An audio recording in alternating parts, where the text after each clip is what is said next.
Hello दोस्तों, मेरा नाम कोमल है।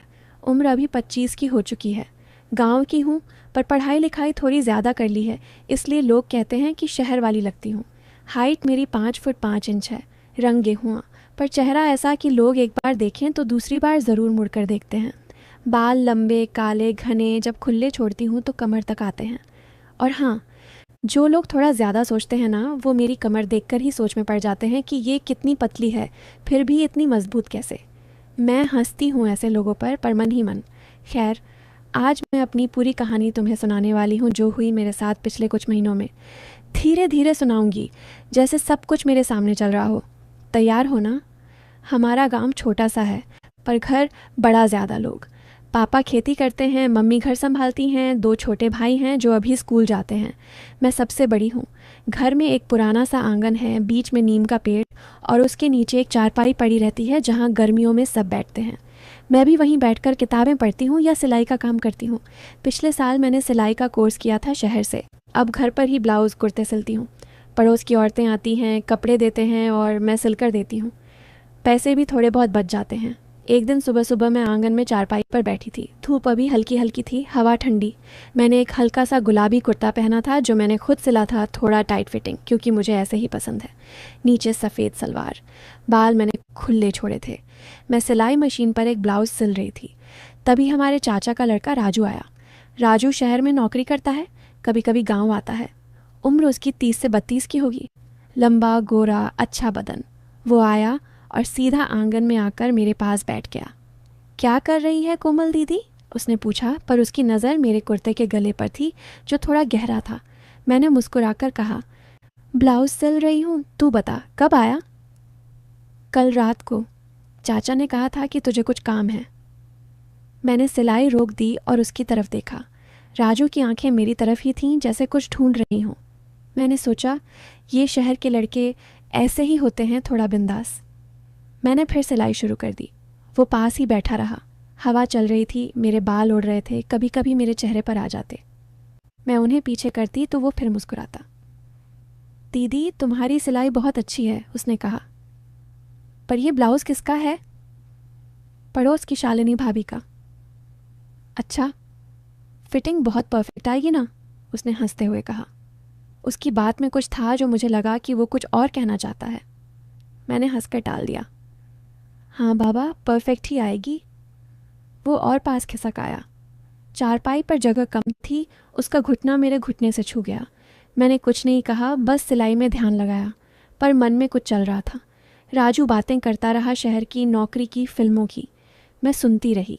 बीच बीच में वो मेरे बालों को देखता, मेरी उंगलियों को जो सुई पकड़े थी। मैंने सोचा, शायद उसे मेरी सिलाई देखनी है। दोपहर तक वो वहीं बैठा रहा। मम्मी ने खाना लगाया, हम सब साथ खाए। खाने के बाद वो फिर मेरे पास आ गया। मैं अब एक और ब्लाउज़ की कटिंग कर रही थी। कपड़ा मैंने गोद में रखा था।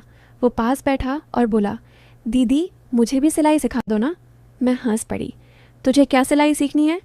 क्यों नहीं, कभी काम आ जाए, उसने कहा और मेरे हाथ से कपड़ा ले लिया।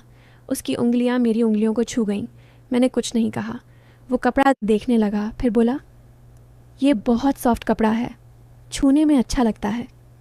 मैंने मन ही मन सोचा, ये बात तो 2 तरीके से ली जा सकती है, पर मैं चुप रही। मैंने कपड़ा वापस लिया और कटिंग करने लगी। वो पास ही बैठा देखता रहा, कभी मेरी कमर की तरफ देखता, कभी मेरे गले की तरफ। मैंने दुपट्टा ठीक किया, पर पूरी तरह नहीं ढका। मुझे लगा कि वो कुछ ज़्यादा ही ध्यान दे रहा है, पर मैंने कुछ नहीं कहा। शाम हुई। पापा खेत से आए। राजू उनके साथ बातें करने चला गया। मैं अंदर चली गई, नहाने। नहाने के बाद मैंने एक नीले रंग का कुर्ता पहना, जो थोड़ा पतला कपड़ा था। गर्मी थी ना। मैं फिर आंगन में आई। बाल गीले थे। मैं चारपाई पर बैठकर बाल सुखा रही थी। राजू फिर आ गया। दीदी, बाल बहुत अच्छे हैं तुम्हारे, उसने कहा और पास बैठ गया। इतने लंबे, इतने घने। हाँ, मम्मी कहती हैं कि तेल लगाया कर, मैंने कहा।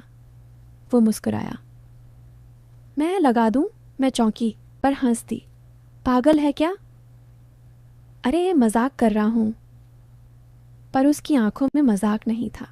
वो और पास आ गया। अब उसका कंधा मेरे कंधे से छू रहा था। हवा चल रही थी, मेरे गीले बालों से खुशबू आ रही थी। मैंने नारियल तेल लगाया था। वो सूंघने लगा। मैंने कुछ नहीं कहा। मन में सोचा ये लड़का कुछ ज़्यादा ही आगे बढ़ रहा है, पर मैं चुप रही। रात हुई, सब सोने चले गए। मैं अपने कमरे में थी। कमरा छोटा सा है, एक खिड़की खेत की तरफ खुलती है। मैं लेटी थी पर नींद नहीं आ रही थी। राजू की बातें याद आ रही थीं, उसकी नज़रें याद आ रही थीं। मैंने सोचा शायद वो मुझे पसंद करता है। गांव में ऐसे रिश्ते बनते हैं, चाचा का लड़का, दूर का रिश्ता, पर कुछ गलत नहीं। मैं सोचती रही। अगली सुबह फिर वही सिलसिला। मैं आंगन में, वो पास बैठा। आज मैं एक लाल कुर्ता पहनी थी जो थोड़ा चमकीला था। मैं सिलाई कर रही थी। वो बोला, दीदी तुम बहुत सुंदर लग रही हो आज। बस कर, सच कह रहा हूँ, कोई लड़का देखे तो पागल हो जाए। मैंने कुछ नहीं कहा, पर मन में कुछ चल रहा था। वो और पास आया। अब उसका हाथ मेरी पीठ पर था, जैसे सहारा ले रहा हो। मैंने कुछ नहीं कहा, सिलाई करती रही। उसकी उंगलियां मेरी पीठ पर फिर रही थीं, हल्के हल्के। मैंने सोचा ये क्या कर रहा है, पर मैं रुक नहीं पाई। कुछ देर तक ऐसे ही रहा। फिर वो बोला, दीदी तुम्हारी कमर बहुत पतली है, इतनी मेहनत करती हो फिर भी। मैंने हंसकर कहा, खेती का काम जो करती हूँ कभी कभी। वो और करीब आ गया। अब उसकी सांस मेरे कान पर लग रही थी। मैंने मन ही मन सोचा अब कुछ होने वाला है, पर तभी मम्मी की आवाज़ आई, कोमल चाय बना। मैं उठी और अंदर चली गई। राजू वहीं बैठा रहा। मैं चाय बनाकर लाई, हम तीनों पी। फिर वो खेत चला गया पापा के साथ। मैं अकेली रह गई। मन में कुछ अजीब सा था। शाम को फिर वही। मैं बाल बना रही थी। वो आया और पास बैठ गया। आज उसने मेरे हाथ से कंघी ले ली। मैं बना दूँ? मैंने मना नहीं किया। वो मेरे पीछे बैठ गया और बाल बनाना शुरू किया। उसकी उंगलियां मेरे स्कैल्प पर फिर रही थीं, बहुत हल्के से। मुझे अच्छा लग रहा था, पर मन में डर भी था। वो धीरे धीरे बाल बनाता रहा, बीच बीच में मेरी गर्दन को छूता। मैं चुप थी। कुछ देर बाद उसने बाल बना दिए। फिर बोला, दीदी तुम्हारी गर्दन बहुत सुंदर है। मैंने कुछ नहीं कहा, बस मुस्कुरा दी। वो और पास आ गया। अब उसका चेहरा मेरे चेहरे के बहुत करीब था। मैंने आंखें बंद कर लीं। मुझे लगा कि अब कुछ होने वाला है, पर तभी भाई की आवाज़ आई, दीदी खाना। मैं उठी और भागी अंदर। दिल ज़ोर ज़ोर से धड़क रहा था। ऐसे ही कई दिन बीत गए। राजू रोज़ मेरे पास आता, कभी सिलाई देखता, कभी बाल बनाता, कभी मेरी कमर पर हाथ फेरता। मैं कुछ नहीं कहती। मुझे लगता कि वो मुझे चाहता है, पर वो कभी सीधे कुछ नहीं कहता, बस इशारे। मैं भी इशारे समझती, पर कुछ आगे नहीं बढ़ता। मैं सोचती कि शायद वो इंतज़ार कर रहा है, या शायद डर रहा है। एक दिन शाम को हम दोनों आंगन में थे। बिजली नहीं थी, पर चांदनी बहुत थी। मैं चारपाई पर लेटी थी, वो पास बैठा था। उसने मेरे पैरों की तरफ देखा। मैंने पायल पहनी थी। वो बोला, दीदी तुम्हारे पैर बहुत सुंदर हैं। मैंने हंसकर पैर अंदर खींच लिया, पर वो हाथ पकड़कर बोला, रहने दो ना। उसने मेरे पैर पर हाथ फेरा, बहुत हल्के से। मैंने कुछ नहीं कहा। वो ऊपर की तरफ आता रहा। मेरी एड़ी, पिंडली, घुटना। मैं सांस रोककर लेटी थी। मुझे लगा कि अब सच में कुछ होने वाला है, पर तभी दूर से कुत्तों के भौंकने की आवाज़ आई और पापा की आवाज़, कोमल, राजू अंदर आ जाओ। वो उठा और चला गया। मैं लेटी रही। मन में बहुत कुछ चल रहा था। फिर एक दिन राजू को शहर वापस जाना था। सुबह सुबह वो मेरे पास आया। मैं सिलाई कर रही थी। वो बोला, दीदी मैं जा रहा हूँ।